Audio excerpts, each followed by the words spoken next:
Hi welcome to Python life YouTube channel.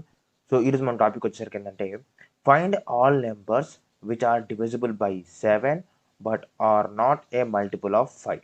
అంటే ఒక range of for example range తీసుకుంటా 0 నుంచి 1000 ఆర్ 10,000 నాకు నెంబర్స్ ఉన్నాయి అనుకోండి.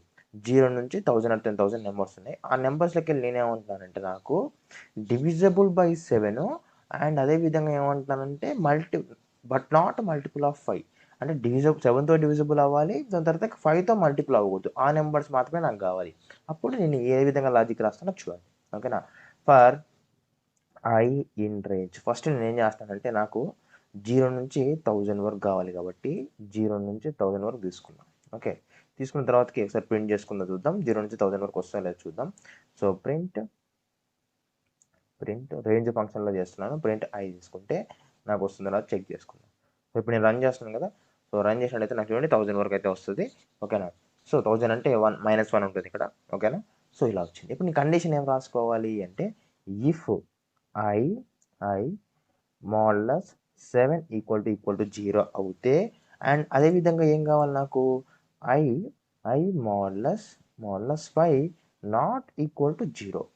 ఈ విధంగా అయితే నాకు ఏమైనట్లు నేను ఇంతకుముందు తీసుకున్న స్టేట్మెంట్ని సాటిస్ఫై చేసాను. Divisible by 7 but are not a multiple of 5. Okay, not a multiple of 5. Not symbol ఉంది కదా, not a multiple of 5. So ఇప్పుడు ఈ రెండింటిని సాటిస్ఫై చేస్తే మనకు ఒక ఐ వస్తుంది. ఆ ఐలో ఉన్న ఎలిమెంట్స్ అన్ని కూడా మనకు కావాల్సిన ఎలిమెంట్స్. సో ఏం చేస్తానంటే ఒక ఎంటీ లిస్ట్ తీసుకుంటున్నాను. ఒక ఎంటీ లిస్ట్ తీసుకొని ఆ ఎంటీ లిస్ట్కి ఏం చేస్తానంటే L dot append of I. Okay, L dot append of I తీసుకొని ఇప్పుడు ఏం చేస్తానంటే ఈ ఎల్ని ప్రింట్ చేసుకుందాం. ఈ ఎల్ని ప్రింట్ చేసుకుంటే నాకు కావాల్సిన ఎలిమెంట్స్ కూడా వస్తాయి అనమాట. ఓకేనా? సో ఇప్పుడు నేను రన్ చేసి ఎల్ని ప్రింట్ చేసినట్లయితే నాకు ఇక్కడ వచ్చిన నెంబర్స్ అన్ని కూడా ఏంటంటే చూడండి, ఇక్కడ 1000 వరకు 7తో డివిజిబుల్ అయితే అండ్ 5తో మల్టిపుల్ అవ్వవు అన్నీ కూడా వచ్చాయి అనమాట నాకు. సో ఇంకోటి ఏమంటున్నానంటే వీటితో పాటు నాకు ఇలా లిస్ట్లో కాకుండా నేనేమనుకుంటానంటే నాకు లైక్ ఎలా ప్రింట్ అవ్వాలంటే ఓన్లీ స్ట్రింగ్ లాగా కనిపించాలి. లిస్ట్ వద్దు, నాకు స్ట్రింగ్ లాగా కనిపించాలి. అప్పుడు నేను ఏం చేస్తాను, సింపుల్గా ఒక్కొక్కదానికి కామాతో సపరేట్ చేసి ఏం చేస్తానంటే జాయిన్ ఫంక్షన్ యూస్ చేస్తాను అనమాట. జాయిన్ ఫంక్షన్ ఏం చేస్తుందంటే లిస్ట్ టు స్ట్రింగ్ కన్వర్ట్ చేస్తుంది. అదే మనము స్ట్రింగ్ టు లిస్ట్ కన్వర్ట్ చేయాలంటే మనం ఏం యూస్ చేస్తాం అంటే స్ప్లిట్ యూస్ చేస్తాం కదా. సో ఇప్పుడు రన్ చేస్తాను. సో రన్ చేసినట్లయితే నాకేమొస్తుందంటే చూడండి, నాకేమొచ్చింది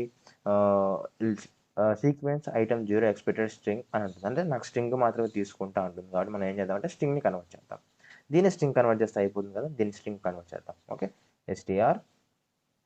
ఓకే, స్ట్రింగ్ని కన్వర్ట్ చేసి ఇప్పుడు రన్ చేద్దాం. సో రన్ చేసినట్లయితే నాకేమైతుంది చూడండి, నీట్గా నాకు లిస్ట్ రూపం నుంచి స్ట్రింగ్ రూపంలోకి వచ్చి నాకు టోటల్ ఇక్కడ నాకు కావాల్సిన రిక్వైర్డ్ అవుట్పుట్ అయితే కూడా వచ్చిందనమాట. So find all numbers which are divisible by 7 but not multiple of 5 అంటే ఈ విధంగా మనం లాజిక్ రాయొచ్చు.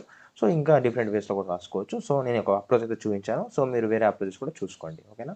సో ఇవంతా కూడా మీకు అర్థం కావాలంటే లిస్ట్ అంటే ఏందో తెలియాలి, రేంజ్ అంటే ఏందో తెలియాలి, అండ్ అదేవిధంగా హ్యాండ్ అంటే ఏదో తెలియాలి, లాజికల్ ఆపరేటర్ అని తెలియాలి. ఓకేనా? అదేవిధంగా మీరు చూసినట్లయితే అపెండ్ ఫంక్షన్ ఎలా ఉంటుందో తెలియాలి, జాయిన్ ఫంక్షన్ అంటే తెలియాలి. ఇవన్నీ కూడా ఐడియా ఉంటే మీరు చేస్తారు అనమాట. ఓకేనా? ఈ వీడియో మీకు నచ్చినట్లయితే ప్లీజ్ లైక్ చేయండి, షేర్ చేయండి, మా ఛానల్ సబ్స్క్రైబ్ చేసుకోండి. Thanks for watching.